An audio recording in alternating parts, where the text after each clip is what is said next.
Shalom et excellent mercredi à tous les valeureux guerriers de Christ.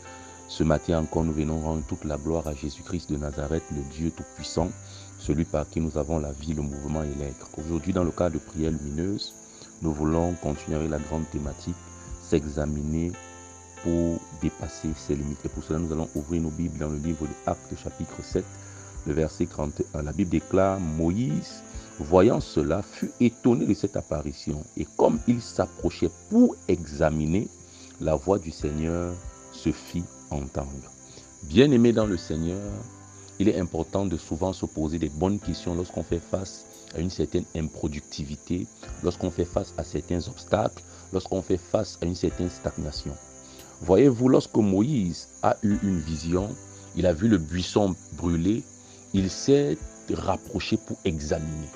Alors, si Moïse n'avait pas eu la culture de l'examination, Moïse n'aurait pas eu à écouter la voix de Dieu, parce que c'est lorsqu'il se rapproche pour examiner que la voix de l'Éternel se fit entendre. Bien-aimé dans le Seigneur, il est important de noter que la Bible nous dit que Moïse a été instruit dans toute la sagesse égyptienne. Donc Moïse avait suffisamment de sagesse. Donc l'homme sage également, c'est celui-là qui se rapproche de certaines personnes, qui se rapproche de lui-même pour pouvoir se poser de bonnes questions. C'est celui-là également qui décide de faire une examination sur le pourquoi sa vie n'avance pas, sur le pourquoi sa vie stagne, sur le pourquoi les fruits qu'il porte ne sont pas abondants, sur le pourquoi les fruits qu'il porte n'arrivent pas à maturité.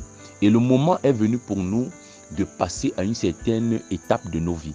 Nous ne devons plus vouloir que la vie soit pour nous un simple conte de fées. Nous voulons voir la réalité des promesses divines s'accomplir dans nos vies. Voilà pourquoi il faut que tu t'arrêtes et que tu commences à t'examiner, que tu examines ton environnement, que tu examines les promesses du Seigneur.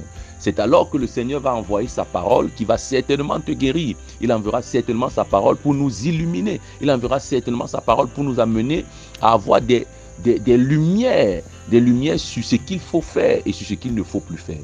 Nous voulons donc prier. Excellent Père Céleste, ce matin encore, nous venons te présenter nos vies. Nous ne voulons plus, Père éternel, laisser passer certaines situations de nos vies sans toutefois avoir un regard plus profond. Aide-nous, éternel, mon Dieu et mon roi, à avoir un regard et à avoir une vision de la vie encore plus profonde. Donne-nous d'examiner chaque domaine de nos vies, examiner notre environnement, examiner l'environnement dans lequel tu aimerais qu'on accomplisse nos destinées, examiner, Père éternel, nos actions et nos œuvres et même nos paroles, ainsi que nos émotions, afin que, Père éternel, nous puissions discerner de manière claire ce que nous devons bannir et abolir de nos vies et ce que nous devons garder et travailler dans nos vies. Merci Seigneur de le faire, que la gloire et l'honneur te reviennent. C'est au nom de Jésus-Christ que nous avons prié. Amen. Tu es hautement béni et que le Saint-Esprit nous conduise. Shalom.